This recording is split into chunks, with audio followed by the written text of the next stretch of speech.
तो बच्चों, जो इक्वेशन अभी हमने प्राप्त किया उसके आधार पर यदि गुरुत्वीय त्वरण के मान में परिवर्तन को पृथ्वी की सतह से ऊंचाई के साथ साथ हम लोग प्लॉट करें तो इस प्रकार का ग्राफ हमको देखने को मिलेगा।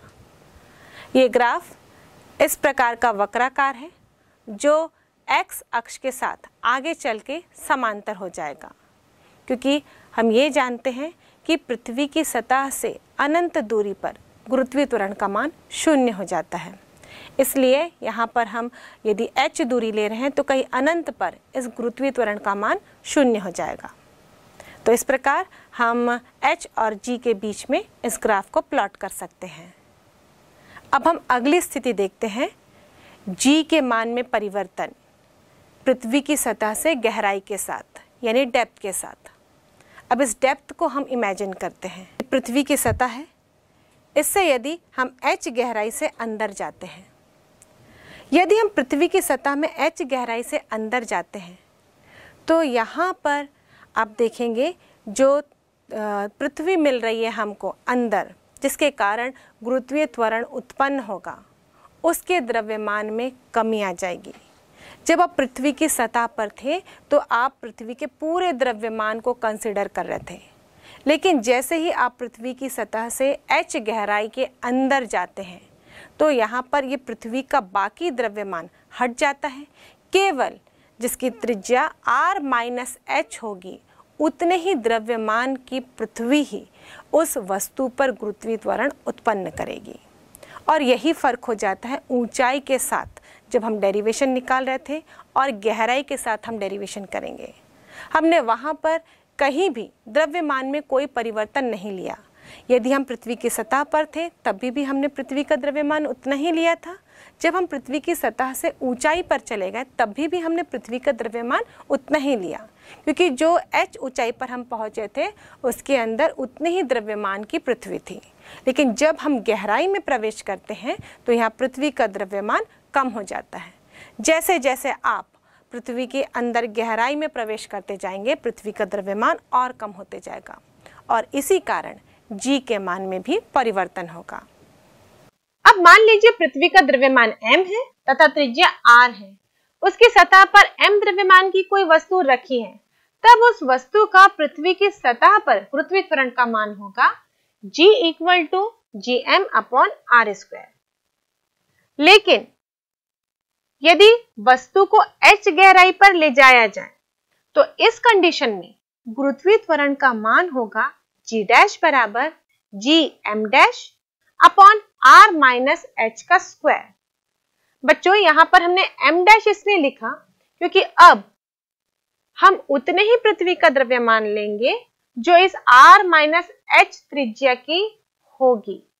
इसीलिए r-h त्रिज्या की पृथ्वी का द्रव्यमान हम m' से दर्शाते हैं और यही परिवर्तन गुरुत्वीय त्वरण के मान में भी परिवर्तन कर देगा। तो पहले हमको पृथ्वी का द्रव्यमान ज्ञात करना पड़ेगा और उसके बाद r-h त्रिज्या की पृथ्वी का द्रव्यमान ज्ञात करना पड़ेगा, तभी हम दोनों गुरुत्वीय त्वरण के मान को कंपेयर कर सकेंगे। बच्चों, हम जानते हैं कि घनत्व बराबर होता है द्रव्यमान बटे आयतन और यहां से हम लिख सकते हैं द्रव्यमान बराबर घनत्व इंटू आयतन। तो बच्चों, पृथ्वी को यदि हम गोल मानते हैं तो एक गोल के आयतन का सूत्र होता है 4/3πr³। मान लीजिए पृथ्वी की त्रिज्या r है तो पृथ्वी का आयतन होगा 4/3πr³। अब हम मानते हैं कि पृथ्वी का घनत्व d है, तो इस स्थिति में पृथ्वी का द्रव्यमान m बराबर होगा 4/3πr³ इंटू d। अब यह मान हम g के मान में रखते हैं और इसे सरल करते हैं, तो इसे सरल करने पर हमें मिलेगा g बराबर 4/3πgr⁵d। पृथ्वी की सतह से h गहराई पर पृथ्वी का द्रव्यमान ज्ञात करेंगे, यानी कि अब हम r-h त्रिज्या की पृथ्वी का द्रव्यमान ज्ञात करेंगे जिसे हमने m' से दर्शाया था। तो इसका आयतन होगा 4/3πr-h³ और पृथ्वी का घनत्व तो सभी जगह पर एक ही है तो हम इसे d लेंगे और वैसे भी जो हमने d लिया है ये पृथ्वी का औसत घनत्व है, तो हम यहाँ पे पृथ्वी का द्रव्यमान लिख सकते हैं m dash is equal to 4/3 pi r minus h cube into d। अब m डैश का यह मान d डैश के सूत्र में रखने पर हमें मिलेगा g डैश बराबर 4/3 पाई g r minus h into d। अब हम दोनों स्थितियों में गुरुत्वीय त्वरण के मान को कंपेयर करने के लिए g डैश के समीकरण को g के समीकरण से भाग देते हैं और भाग देके हल करने पर हमें मिलेगा g dash upon g equal to r minus h upon r। अब इस समीकरण से स्पष्ट है कि r माइनस h का मान r के मान से कम होगा, क्योंकि हम r में कुछ घटा रहे हैं तो यह r के मान से सदैव ही कम होगा।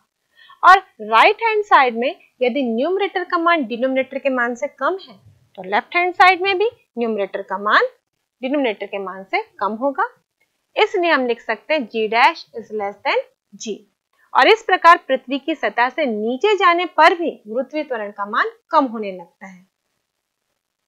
इस समीकरण को हम पुनः देखें तो g डैश अपॉन g बराबर होगा 1 माइनस h अपॉन r, और इस प्रकार g माइनस g डैश बराबर हो जाएगा gh अपॉन r, और यह g के मान में कमी को दर्शाता है। तो g के मान में कमी होगी gh अपॉन r।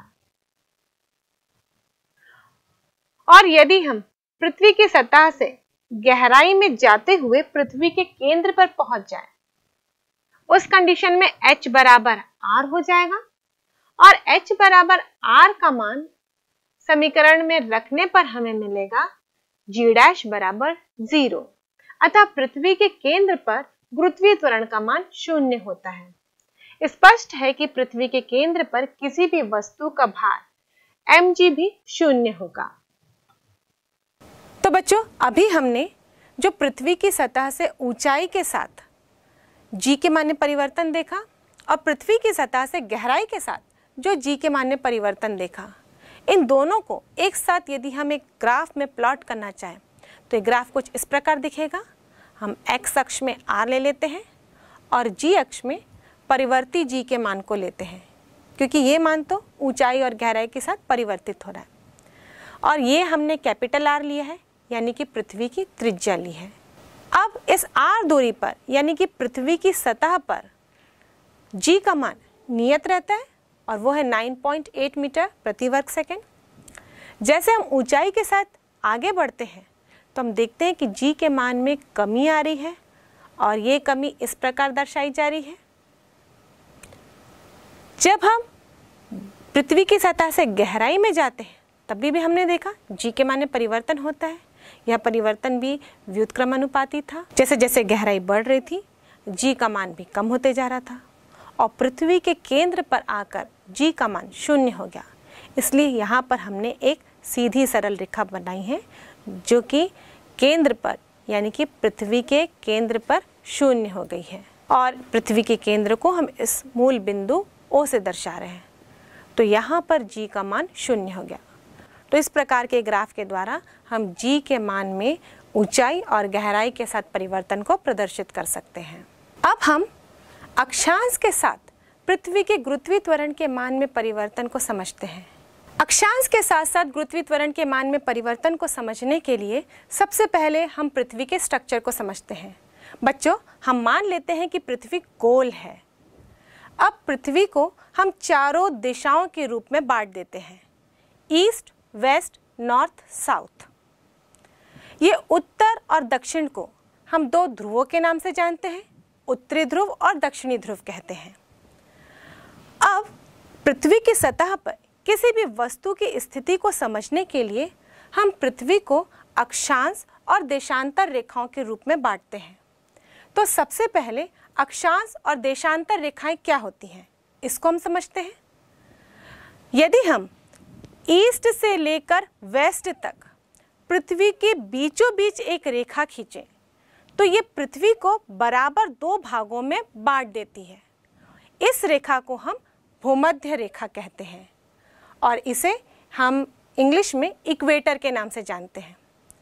बच्चों, ये ज़रूर हमको एक रेखा के रूप में नज़र आ रही है, पर यदि हम ईस्ट से लेकर वेस्ट होते हुए वापस ईस्ट तक आए यानी कि पृथ्वी को 20 से 2 बराबर आधे गोलों के रूप में बांटे तो यह रेखा नहीं होगी बल्कि ये एक वृत्त के रूप में होगी, और इसीलिए ही हम इसे विषुवत वृत्त के नाम से भी जानते हैं। यह विषुवत वृत्त पृथ्वी को 2 बराबर आधे गोलों में बांटता है और इसीलिए हम ऊपर के भाग को उत्तरी गोलार्ध कहते हैं जहाँ पर उत्तरी ध्रुव स्थित है, और नीचे का भाग जहाँ पर दक्षिणी ध्रुव स्थित है इसे हम दक्षिणी गोलार्ध कहते हैं। ऐसे ही हम उत्तर से लेकर दक्षिण तक भी एक रेखा खींच सकते हैं और यूँ कहें कि ये रेखा भी एक वृत्त का निर्माण करेगी और इसे हम प्राइम मेरिडियन यानी कि मध्यांतर रेखा के नाम से जानते हैं। और यह रेखा भी पृथ्वी को 2 बराबर आधे गोलों के रूप में बांटती है, एक में पूर्वी भाग आएगा और दूसरे में पश्चिमी भाग। और इसी प्राइम मेरिडियन के समांतर यदि हम पृथ्वी पर रेखा खींचें उत्तर से दक्षिणी ध्रुव की ओर तो ये रेखाएं देशांतर रेखाएं कहलाती हैं।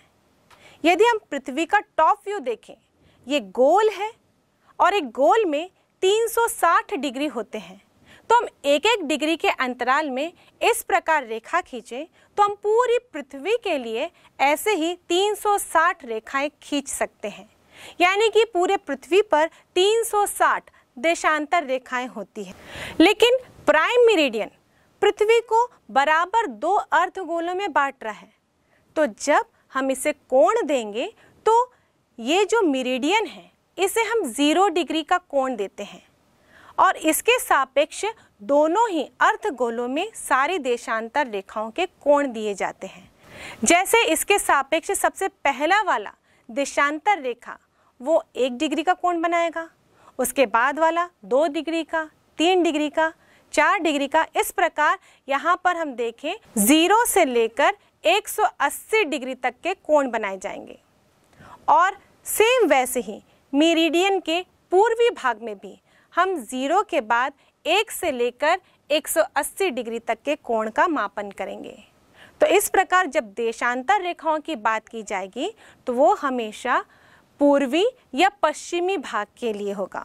यानी जब हम लॉन्जिट्यूड कहते हैं तो ईस्ट से दर्शाते हैं या फिर लॉन्जिट्यूड को हम वेस्ट से दर्शाते हैं, क्योंकि मेरिडियन इस पृथ्वी को 2 बराबर अर्धगोलों में पूर्वी भाग और पश्चिमी भाग में बांटता है।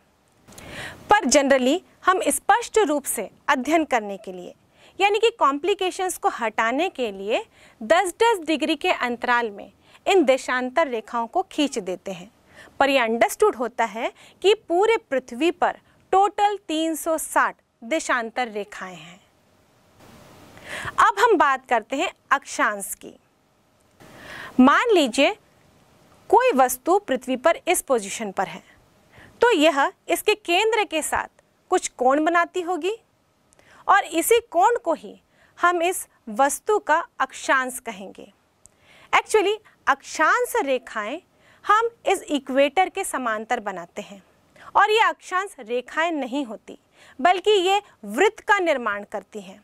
और इस प्रकार हम देखें तो इस लैम्डा कोण पर हम इस तरह से एक वृत्त का निर्माण कर सकते हैं। तो इस अक्षांश की डिग्री लैम्डा होगी और इस प्रकार हम इस इक्वेटर के दोनों ओर इसके समांतर इस प्रकार के वृत्त खींच सकते हैं और ये सारे अक्षांश को दर्शाती है। इस एक अक्षांश की बात करें तो चाहे पृथ्वी की सतह पर इस अक्षांश पर किसी भी स्थिति पर हम कोई भी पिंड ले लें तो उसका कोण पृथ्वी के साथ सदैव ही लैम्डा ही रहेगा। और जैसे जैसे हम ध्रुवों की ओर बढ़ते जाते हैं हम देखते हैं इस अक्षांश के मान में परिवर्तन हो रहा है। यदि कोई वस्तु इक्वेटर पर है उस समय हम देखें कि यह कोण 0 होगा और इस कंडीशन में हम लिखेंगे लैम्डा बराबर 0। लेकिन जैसे जैसे हम ऊपर की ओर जाते जाएंगे हम अक्षांश में दोनों ओर बढ़ सकते हैं। उत्तरी गोलार्ध में उत्तरी ध्रुव की ओर भी बढ़ते हैं और दक्षिणी गोलार्ध में हम दक्षिणी ध्रुव की ओर भी बढ़ते हैं। हम यहाँ पर इसीलिए अक्षांश को यानी कि लैटिट्यूड को या तो डिग्री n करके दर्शाते हैं या डिग्री s, यानी कि कोण उत्तरी गोलार्ध में है या दक्षिणी गोलार्ध में है, इस प्रकार दर्शाया जाता है। मान लीजिए मैं लिखती हूँ 30 डिग्री n, तो ये ऐसा कोण होगा जो केंद्र के साथ 30 डिग्री पर होगा, पर ये उत्तरी गोलार्ध पर होगा। अब मान लीजिए कोई पिंड इस उत्तरी ध्रुव पर है, तो यहाँ पर अक्षांश 90 डिग्री n होगा, क्योंकि अब इक्वेटर के साथ कोण 90 डिग्री का बन रहा है। और इसी अक्षांश में वेरिएशन के साथ साथ या अक्षांश में परिवर्तन के साथ साथ इस गुरुत्वीय त्वरण के मान में भी परिवर्तन हो जाता है। अब ये परिवर्तन कैसे होता है? तो यहाँ पर हमने पृथ्वी को गोल माना है, पर बच्चों पृथ्वी वास्तव में गोल नहीं है। पृथ्वी संतरे के आकार की है। जैसे संतरा ऊपर और नीचे से चपटा होता है, सेम वैसे ही पृथ्वी भी उत्तरी और दक्षिणी गोलार्ध में चपटी है। और यदि पृथ्वी इन दोनों ध्रुवों पर चपटी है तो हम ये देखेंगे कि इक्वेटर का मान अधिक होगा इस मेरिडियन की तुलना में, और इसी कारण ही इसके गुरुत्वीय त्वरण के मान में परिवर्तन हो जाता है। इस चित्र से स्पष्ट है कि भूमध्य रेखा की त्रिज्या ध्रुव पर की त्रिज्या से अधिक होती है। ध्रुवों पर गुरुत्वीय त्वरण Gp बराबर होगा Gm/rp का स्क्वायर, जबकि भूमध्य रेखा पर गुरुत्वीय त्वरण Ge बराबर होगा Gm/re का स्क्वायर। समीकरण 1 को 2 से भाग देने पर हमें मिलेगा Gp/Ge = re का स्क्वायर अपॉन rp का स्क्वायर। और यहाँ से स्पष्ट है कि गुरुत्वीय त्वरण का मान त्रिज्या के यानी कि दूरी के व्युत्क्रमानुपाती है। अब पृथ्वी के चित्र से यह स्पष्ट है कि पृथ्वी की त्रिज्या भूमध्य रेखा पर अधिक है ध्रुवों की त्रिज्या की तुलना में। इस प्रकार हम देखें तो गुरुत्वीय त्वरण का मान ध्रुवों पर अधिक होगा भूमध्य रेखा की तुलना में, अर्थात ध्रुवों पर गुरुत्वीय त्वरण का मान भूमध्य रेखा पर गुरुत्वीय त्वरण के मान से अधिक होता है। और इसीलिए यदि हम भार की बात करें किसी वस्तु के, तो भार गुरुत्वीय त्वरण और द्रव्यमान का गुणनफल होता है। तो एक ही द्रव्यमान की वस्तु को यदि भूमध्य रेखा पर तौला जाए और ध्रुवों पर तौला जाए, तो ध्रुवों पर उसका भार अधिक होगा भूमध्य रेखा की तुलना में। अब अक्षांश के साथ पृथ्वी के गुरुत्वीय त्वरण के मान में किस प्रकार परिवर्तन होता है, इसको समझने के लिए मान लीजिए हम यहाँ पर एक पिंड ले रहे हैं। ये लैम्डा अक्षांश पर है। अब जब पृथ्वी अपने अक्ष पे घूर्णी गति करेगी, हम जानते हैं बच्चों पृथ्वी सूर्य का चक्कर लगाते हुए अपने अक्ष पर भी घूर्णी गति करती है। तो जब पृथ्वी अपने अक्ष पर घूर्णी गति करेगी तो यह पिंड इस सतह पर एक वृत्तीय मार्ग पर गति करेगा। मान लीजिए इस वृत्तीय मार्ग की त्रिज्या r है। अच्छा बच्चों, आपने छोटे बच्चों का खिलौना देखा है? यह खिलौना जब घूमता है तो इसके साइड में जो लटके हुए डिजाइन्स होते हैं वो फैल जाते हैं। वो इस वृत्तीय मार्ग पर घूमने के लिए फैल जाते हैं और एक वृत्तीय पथ बनाने का प्रयास करते हैं। वो इस प्रकार क्यों फैल जाते हैं? क्योंकि यदि कोई भी वस्तु यदि वृत्तीय मार्ग पर गति कर रहा हो तो उसे केंद्र से एक बल प्राप्त होता है जिसे हम अभिकेंद्र बल कहते हैं, सेंट्रीपिटल फोर्स। लेकिन अगर उनसे लटके हुए बहुत सारे डिजाइन्स है, ये इस वृत्तीय मार्ग पर गति करेंगे तो इनको वृत्तीय मार्ग पर गति करने के लिए अभिकेंद्र बल के विपरीत अपकेंद्र बल प्राप्त होता है, और अपकेंद्र बल इन डिजाइन्स को अपनी ओर खींचने का प्रयास करेगा, क्योंकि अपकेंद्र बल की दिशा अभिकेंद्र बल की दिशा से विपरीत होती है, और इसी कारण ये सारे डिजाइन्स वृत्तीय मार्ग पर फैल जाते हैं। सेम ऐसे ही यदि पृथ्वी अपने अक्ष पर घूम रही है तो इस पर मौजूद सारे पिंड को भी एक अपकेंद्र बल प्राप्त होगा, जिसके कारण ये सारे पिंड इस पृथ्वी से दूर जाने का प्रयास करेंगे। लेकिन पृथ्वी के गुरुत्वाकर्षण बल के कारण ये पृथ्वी की ओर आकर्षित रहते हैं। तो मान लीजिए इस पिंड पर लगने वाला अपकेंद्र बल इस दिशा में है। अब ये अपकेंद्र बल का मान कितना होगा?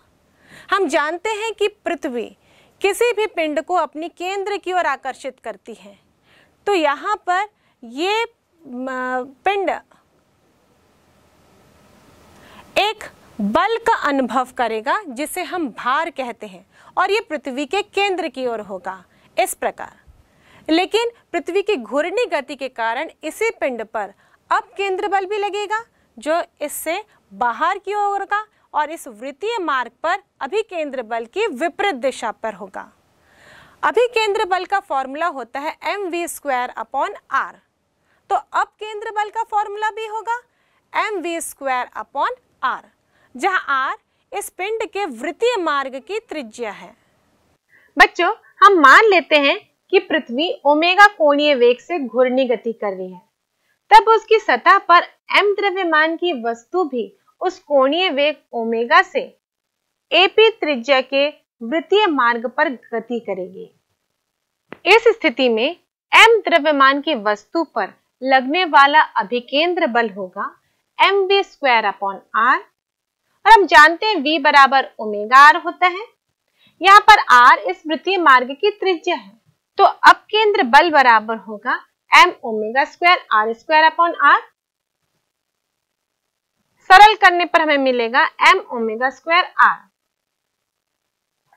तो इस चित्र अनुसार इस अपकेंद्र बल को दो घटकों में वियोजित किया जा सकता है, एक mω²r sin लैम्डा, दूसरा mω²r cos लैम्डा।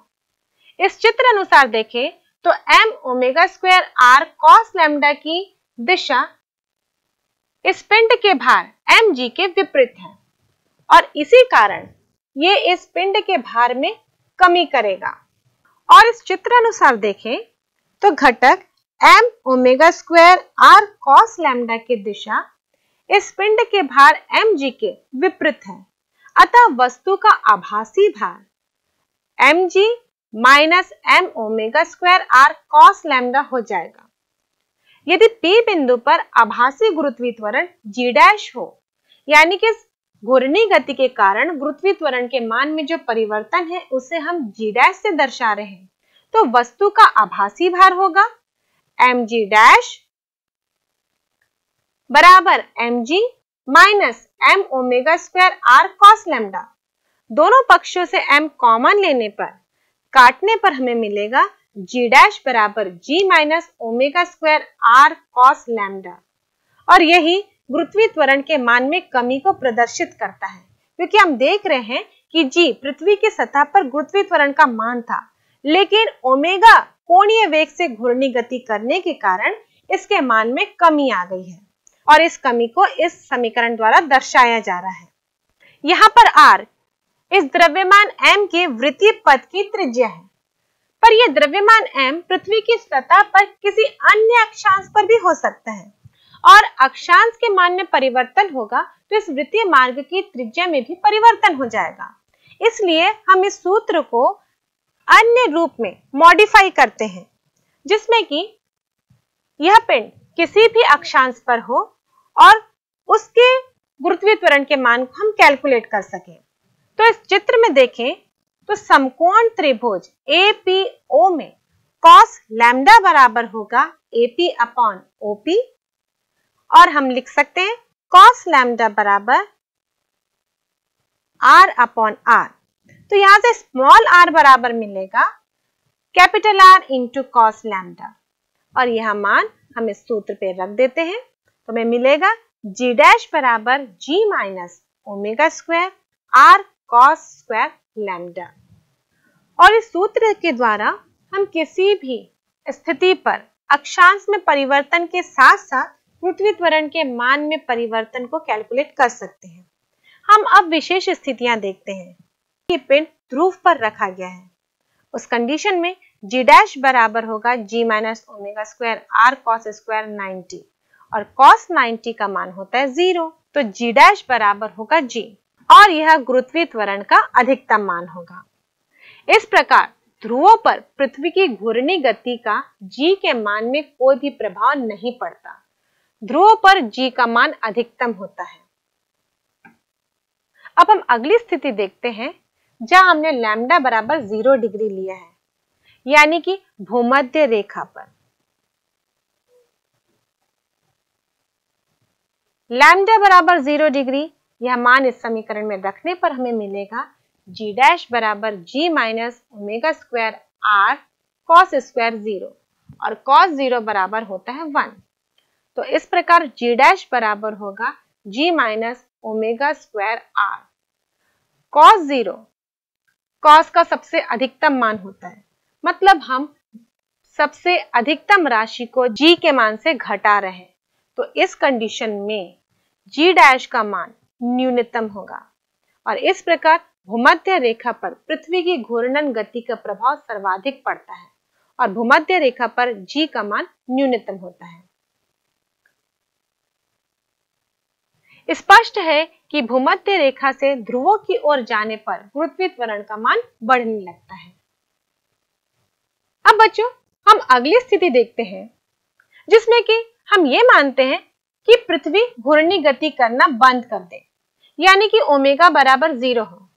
उस कंडीशन में भी सूत्र में ओमेगा बराबर 0 रखने पर हमें मिलेगा g डैश बराबर 0। इस प्रकार यदि पृथ्वी अपने अक्ष पर घूर्णी गति करना बंद कर दे तो प्रत्येक स्थान पर गुरुत्वीय त्वरण का मान बढ़ जाएगा तथा यह मान एक समान होगा और यह मान ध्रुवों के मान के बराबर हो जाएगा। तो बच्चों, इस प्रकार हमने देखा कि पृथ्वी की घूर्णी गति के कारण पृथ्वी के गुरुत्वीय त्वरण के मान में परिवर्तन होता है, लेकिन सूर्य के चारों ओर पृथ्वी परिक्रमा भी तो कर रही है, पर सूर्य के चारों ओर पृथ्वी की परिक्रमा का गुरुत्वीय त्वरण के मान में कोई प्रभाव नहीं पड़ता।